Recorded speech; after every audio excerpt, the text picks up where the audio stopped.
इमरान चौधरी मुल्तान से हमारे नुमाइंदे हमारे साथ लाइन पर मौजूद हैं, उनसे सूरत हाल जानेंगे। मुल्तान की क्या सूरत हाल है अब तक इमरान चौधरी और ओवरऑल जिस तरह ये बहुत से नुमाइंदगान ने भी अपडेट किया है और ये खबरें भी सामने आ रही हैं कि आवाम जगह जगह कोऑपरेट नहीं कर रहे इंतजामिया से, क्या यहाँ पर भी यही सूरत हाल है? जी, सबसे पहले तो मैं आपको ये बता दूं कि मुल्तान में दरिया चिनाब से इस वक्त जो है वो 75,000 क्यूसिक पानी का जो है वो रेला गुजर रहा है और ज़िले इंतज़ामिया और PDMA पंजाब के मुताबिक 48 से 64 घंटे तक जो है वो मुल्तान की हदूद से 10 लाख क्यूसिक पानी का जो है वो रेला मुतवक्को है, जिसमें से 7 से 7.5 लाख क्यूसिक पानी जो है वो तरीमू से दरिया चिनाब का होगा, जबकि कबीर वाला के पास जो है ये हेड से दूसरे हेड से आते हुए सिदनाई से जो है वो 1.5 से 2 लाख क्यूसिक पानी जो है वो कबीर वाला के मुकाम पे इस दरिया चिनाब में इकट्ठा होगा और फिर दोनों पानी जो है वो इकट्ठे होकर मुल्तान की हदूद में दाखिल होंगे और यूँ 10 लाख क्यूसिक पानी की जो है वो तवक्को की जा रही है। और इस वक्त इंतज़ामिया को जो है वो 2 से 3 दिन मिल चुके हैं और वो यहाँ पर मसाजिद में ऐलान करवा रहे हैं। डिप्टी कमिश्नर मुल्तान के मुताबिक मुल्तान की जो सबसे ज़्यादा मुतासर होने वाली तहसीलें हैं उनमें तहसील जलालपुर है, जिसको दरिया सतलुज का पानी ने गुज़श्ता 4 रोज़ से हिट किया है और वहाँ पर काफ़ी ज़्यादा सूरत हाल जो है वो ख़राब है। इसके अलावा तहसील शुजाबाद, तहसील सदर और मुल्तान सिटी मिला के टोटल 130 से मवाज़ात हैं जो इस जो सैलाब आ चुका है या जो आने वाला है उससे मुतासिर होंगे और डिप्टी कमिश्नर के मुताबिक 1 लाख से ज़ायद अफराद जो है वो नकल मकानी करेंगे। जहाँ तक ये ताल्लुक है कि लोग वाकई जो है वो इंतज़ामिया की बातों पर इस तरह से कान नहीं धर रहे जिस तरह से उनको इंतज़ामिया की जो वार्निंग्स हैं उनके ऊपर अमल दरामद करना चाहिए।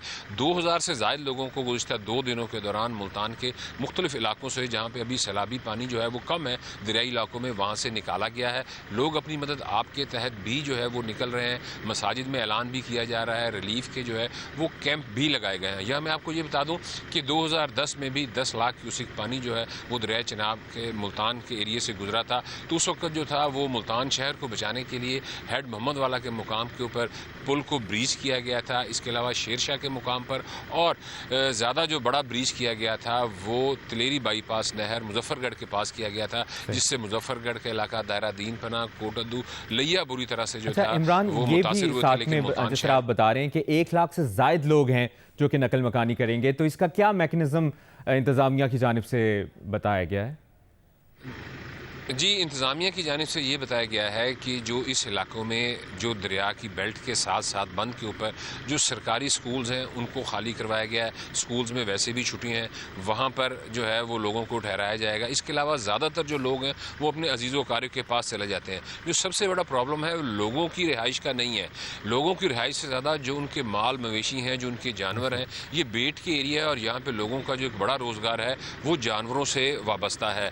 दूध के जानवर और गोश्त पालने वाले जानवर, उनका चारा जो है वो डूब चुका है, फसल चारे की नहीं है और चारा शहर में महंगा हो चुका है और खुश्क चारा जो है उसकी कीमतें भी बहुत ज़्यादा बढ़ गई हैं और उसकी अवेलेबिलिटी जो है वो इंतज़ामिया को पूरा करना एक बड़ा मसला है। इस वजह से इंसानों की खुराक से ज़्यादा जो बड़ा मसला है वो जानवरों की खुराक का है, जिससे काश्तकार हजरात भी परेशान है। और माजी में भी हमने देखा जब 2010 और 2013 में जब सैलाब आया तो हुकूमती जो दावे थे इंतज़ामिया के वो इंसानों की हद तक तो काफ़ी हद तक पूरे हुए, लेकिन जानवरों की लाखों की तादाद में जानवर थे जो मुतासिर हुए, लेकिन उनको प्रॉपर जो था उनको खुराक नहीं दी गई, जिससे लोगों का बहुत ज़्यादा माली नुकसान हुआ। इस वक्त जो मुल्तान की सूरत हाल है इसमें जो हमें नज़र आ रहा है वो जानी नुकसान का तो किसी किस्म का कोई खदशा नज़र नहीं आ रहा, लेकिन लोगों का माली नुकसान होता हुआ जो है वो नज़र आ रहा है। ज़्यादातर जो था वो आम के बागात थे इस एरिए में जहाँ पर ये फ्लड गुजरा है और जहाँ पर आएगा वो लोगों ने अपनी फसलें जो हैं वो उतार ली हैं, लेट वैराइटीज़ थी वो उतार ली हैं। उसके बाद चारे की फसल मुतासिर हुई है,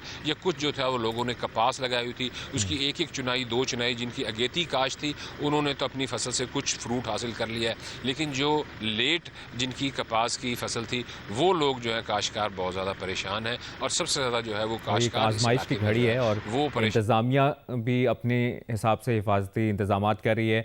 आवाम तरीके से इंतज़ामिया की सपोर्ट करनी होगी क्योंकि ये एक सिचुएशन ऐसी है जिसको हमने मिलकर टैकल करना है। सियालकोट का रुख करेंगे, नुमाइंदा जियो न्यूज़ उमर एजाज हमारे साथ मौजूद हैं। उमर एजाज, आप एग्जैक्टली किस मकाम पर मौजूद हैं और सियालकोट में इस वक्त क्या सूरत हाल है सैलाबी? हाँ जी बिल्कुल, मैं इस वक्त रंगपुरा चौक में मौजूद हूँ। ये शहर का पोश इलाका है।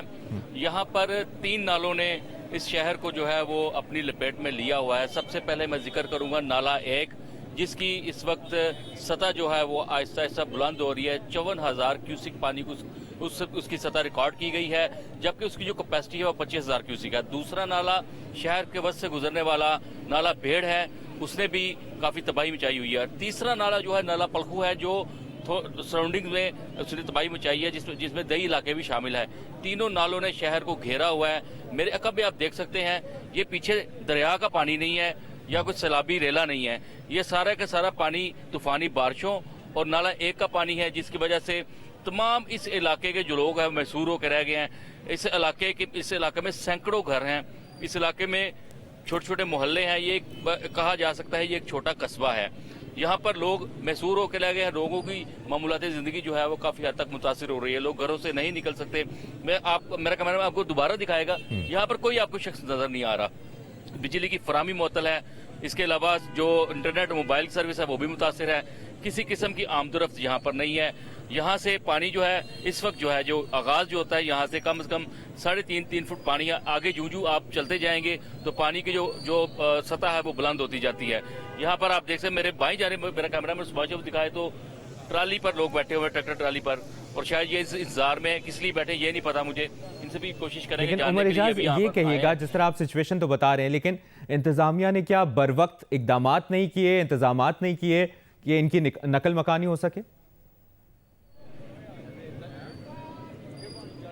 ये देखें, यहाँ पर इनकी नकल मकानी का सिलसिला इसलिए मुमकिन नहीं है क्योंकि ये बहुत बड़ी आबादी है रंगपुरा की। इसमें इस्लामाबाद मोहल्ला भी है, इसमें अहमदपुरा भी है, इसमें रड़ी चौक भी है। बेशुमार यहाँ पर इस इलाके से छोटे छोटे मोहल्ले जुड़े हुए हैं। चूंकि सिचुएशन ऐसी है कि नाला 1 बिल्कुल इसके साथ साथ गुजर रहा है। इंतजामिया की जानिब से जो लोग मैसूर हैं अभी तक उनको घरों से निकाला नहीं गया।